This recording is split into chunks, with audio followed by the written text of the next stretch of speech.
हरि ओम हरि ओम। गुरु की वाणी। हर प्राणी के भीतर जो चेतना है वही उसकी आत्मा है, और इस चेतना शक्ति के कारण ही मन, शरीर, इंद्रियां आदि सक्रिय होते हैं। अगर चेतना नहीं है तो कैसे सक्रिय होंगे बताओ? चेतना ही से जो है वो चेतन शक्ति जो है, चैतन्य, चाहे चेतना कहो चाहे चैतन्य कहो, तो वो चेतना शक्ति के कारण ही मन भी, अगर वो शक्ति नहीं है तो मन बुझा पड़ा है, एकदम बुझ गया, उसको कोई जलाने वाला है ही नहीं है। वो चेतना से ही जो है शक्ति जो है, चेतन शक्ति से ही जो है इसके अंदर चेतना आती है, और वही से सारा जो है वो शरीर भी, जरा शरीर, मन, शरीर, इंद्रियां, जितना जो कुछ भी है सक्रिय होते हैं। ये सोच लो, चैतन्य शक्ति नहीं है तो सब मुर्दा है। ये इतना विचार कर लो। गुरु का वचन है, और अपने अपने गुण धर्म के अनुसार ही कार्य करते हैं। सारी इंद्रियां जो हैं, जिसका जो गुण है, देखने का गुण है तो वो वही चेतन शक्ति से देखते भी हैं, और जो जिसका धर्म है, जो अपनी अपनी इंद्रियों का गुण है, जो धर्म है, तो अपने अपने जो है उस सक्रिय भी होते हैं और अपने अपने गुण धर्म के अनुसार ही कार्य करते हैं। नाक, जैसे नासिका का सांस लेने का धर्म है तो वो अपना, लेकिन उसी शक्ति से सक्रिय होते हैं। और जैसे शरीर है, पूरा इंद्रियों के बिना तो शरीर है नहीं। ये शरीर भी उसी चैतन्य शक्ति से, चैतन शक्ति से ये जो है सक्रिय होता है। इंद्रियां आदि भी सक्रिय होती हैं सब।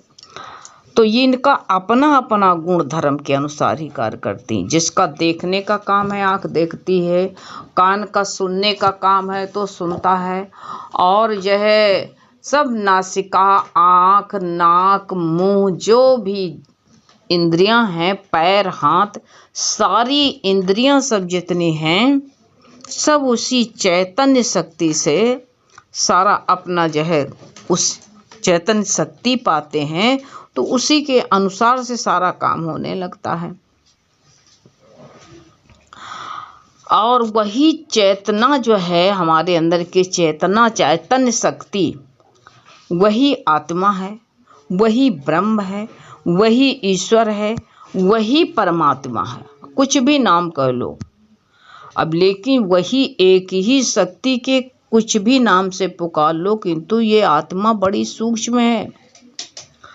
आत्मा, देह तो दिखती है, इंद्रियां दिखती हैं, आँख, नाक, हाथ, कान, सब कुछ दिखता है, लेकिन आत्मा सूक्ष्म होने के कारण दिखता नहीं। जैसे सूर्य की किरणों से पानी उठता है और इतना सूक्ष्म भाव में उठता है कि वो जो है दिख नहीं सकता है, इसी तरह आत्मा जो है वो दिख नहीं सकता है, इतना सूक्ष्म है। और वो कहते हैं शक्ति स्वरूपा है। दिखता तो नहीं ने, करंट भी तो नहीं दिखता है। क्या करंट दिखता है?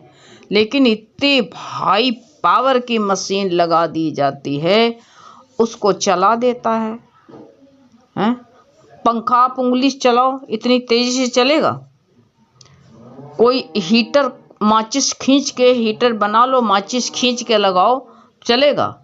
इतना पावर है कि बड़े बड़े लोहा गल जाते हैं उसमें, लोहे के राड आते हैं, बड़े बड़े एंगल। देखो कारखाने में ऐसा बन के लोहा गल के बहता है और फिर एंगल बन के निकलता है, तो दिखता नहीं। वो करंट भी इतनी सूक्ष्म है, दिखता नहीं है, लेकिन है।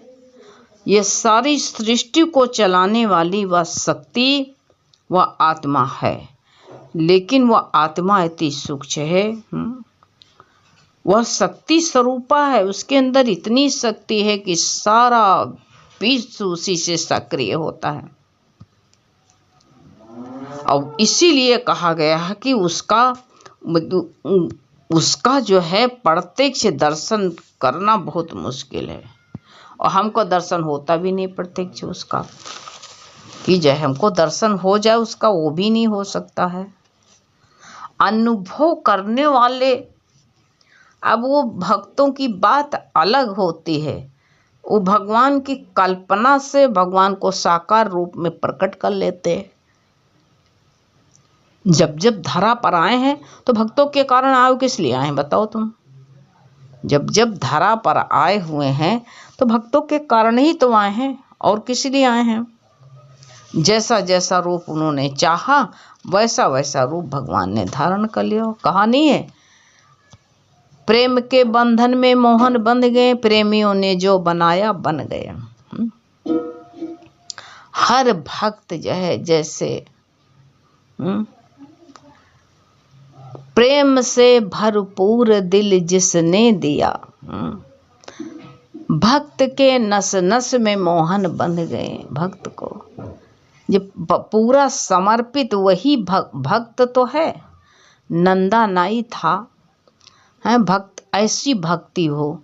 यहाँ जात पात ऊंच नीच की कोई बात नहीं है, यहाँ तो प्रेम की बात है। और प्रेम गली अति सांकरी, जामे दो न समाए। दो की गुजारा नहीं है इसमें, एक की गुजारा है। तो अब जो है भगवान से इतना प्रेम होना चाहिए कि भगवान को साकार रूप बनाना पड़े। अब वो जो है रोज राजा की हजाम करने जाता था, राजा के बाल बनाता था, सेव करता था, पुबटन लगाता था, सब कुछ करता था, पाग संवारता था। राजा लोग पहले मुकुट पहले पाग पगड़ी पहनते थे, फिर मुकुट उसके ऊपर से। नहीं, लोहे का मुकुट गड़ेगा ना, लोहा का, चांदी का, सोने की, जो भी हो, सब चुभता है, समझे। तो देखा नंदा नाई तो भक्त मस्ताना रह भी होया। एक दिन देखा रास्ते में सत्संग हो रहा था। अब सत्संग हो रहा था तो नंदा क्या करे भाई, सत्संग हो रहा था, नंदा मस्त आदमी बैठ गया। अब बैठ गया तो ऐसा लिंक जुड़ा, ऐसा तार जुड़ा भगवान से, याद ही नहीं है, याद ही नहीं है। भगवान प्रेम के बंधन, अब टाइम पर पहुंचे नहीं, मस्ती में चूर। यही तो कहते तुम भगवान का काम करो, भगवान तुम्हारा काम करेगा। लेकिन भगवान का दीवाना कौन बने, मस्ताना कौन बने बताओ। अब जो है नंदा जो था ना, भक्ति में डूब गया, चिंता भगवान की हो रही है। अरे कहते हैं हमरी चिंता हरि करे, हम पाए विश्राम। ऐसे विश्राम नहीं मिल सकता है, लेकिन जो है विश्राम जब हम परमात्मा के शरण में बैठ गए तब विश्राम होगा। अब नंदा जो है भूल गया हम काहे के लिए आए थे, कहाँ जाना है हमको, भजन में इतना मस्त हो गया। लेकिन उसको तो नहीं याद, लेकिन भगवान को तो याद है। भगवान ने क्या किया, नंदा का रूप बनाया, और नंदा का रूप बना करके जा करके राजा के हजाम करने लगे। वही टाइम पर पहुंच गए। और ये मस्त है पगलो, ऐसे बाबले भक्त होते हैं। अब जो है भगवान के जहाँ जहाँ स्पर्श होता है वो खुमारी चढ़ जाती है राजा को। हैं, राजा कहते हैं नंदा आ तेरे हाथों में क्या है। वाह, क्या भगवान, क्या किस्मत थी राजा को भी। कोई भक्त अगर सच्चा भक्त मिल जाए तो गुरु ने कहा जीवन सफल है। लेकिन कौन जानेगा, कहा पैर चंपी करते हैं, भगवान अपने भक्त के कारण राजा की हजामत करते हैं, कटिंग करते हैं, बाल संवारते हैं। राजा को मादकता आ गई, नशा चढ़ गया, नशा निरालो चढ़ गयो रे, नशा चढ़ गया राजा को। अब राजा क्या करे? पाग संवार के राजा को तो कुछ होश नहीं है। लेकिन जब नंदा के जब भजन सत्संग जब समाप्त हुआ, तब नंदा का होश उड़ा कि हाय रे, हमको कहाँ जाना था, आज हम इतना भजन में चूर हो गए, इतना भूल गए, हे नाथ मुझे क्षमा करना। हाथ जोड़ के डरते डरते अपनी उठाई बक्सिया हैं और हाथ जोड़ के पहुंचा जा करके कहा, राजन क्षमा करना। कहा, क्या क्षमा करें तेरे को, आज तो पागल हो गया। कहा, राजन हमको जो है देर हो गई। कहा, रे पगले, आज तो तूने मेरी वो चंपी करी, आज जो है तुमने जहाँ जहाँ मेरा शरीर छुआ फूल हो गया। नंदा चौंकने लगा, कहा, मैं तो सत्संग में बैठा था।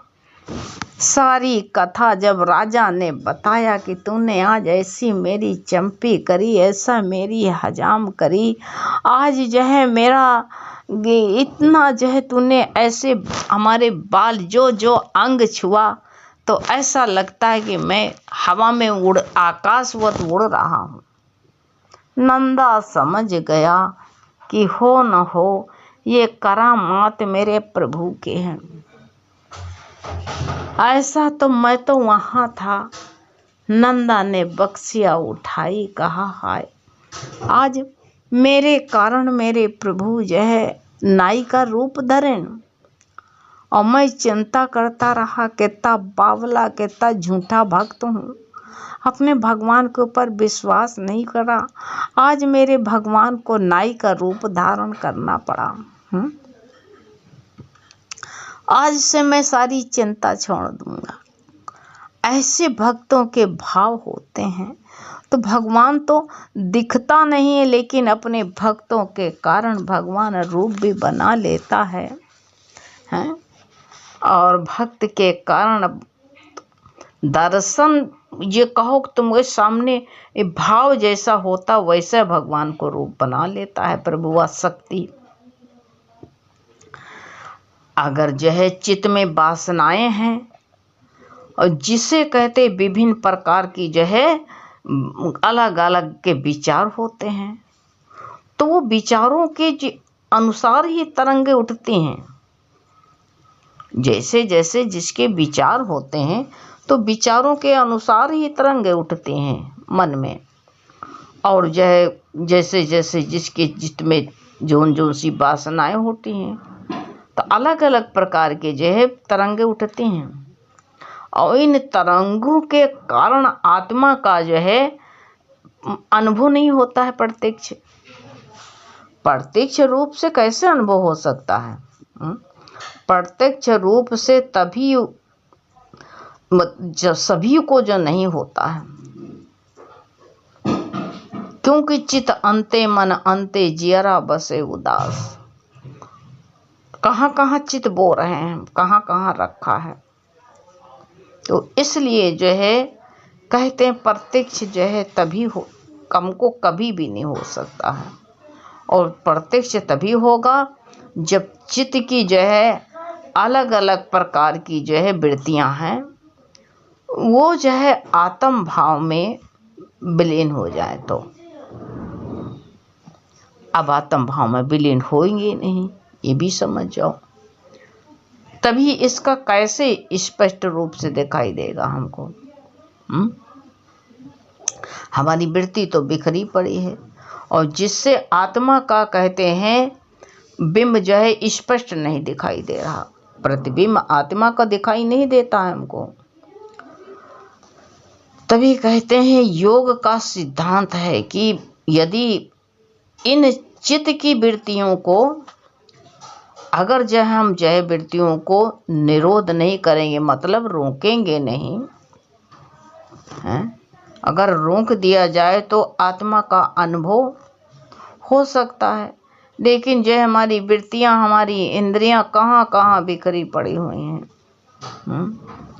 इसलिए योगी आत्मज्ञान का जो है, योगी जो होते हैं आत्मज्ञान के लिए इनका निरोध करते हैं। और काहे के लिए नहीं रोकते हैं कि आंख बंद कर लो, कान बंद कर लो, नहीं। ये निरोध साधना की जो है अवस्था जो होती है बड़ी पक्की अवस्था है। तभी गुरु बताते हैं कि चित्त का जो है निरोध तभी किया जा सकता है जबकि आत्मा में कोई विक्षेप न दिखाई दे, आत्म भाव में कोई विक्षेप न, हलचल न हो दिखाई दे तो। और किंतु गुरु कहते हैं हलचल तो मिट ही नहीं सकती है, तुम चाहे जो कुछ भी कर लो। इसलिए हलचल नहीं मिटती है, तो इसी हलचल के लिए सब साधने, सत्संग है, भजन है, गाना है, बजाना है कि हमारी चित्त शांत हो जाए। अब चित्त शांत न पायो, पीछे पायो माया। इसीलिए जो है गुरु का वचन हमारे लिए बहुत लाभदायक है, इसको जीवन में लगाना बहुत जरूरी है। हरि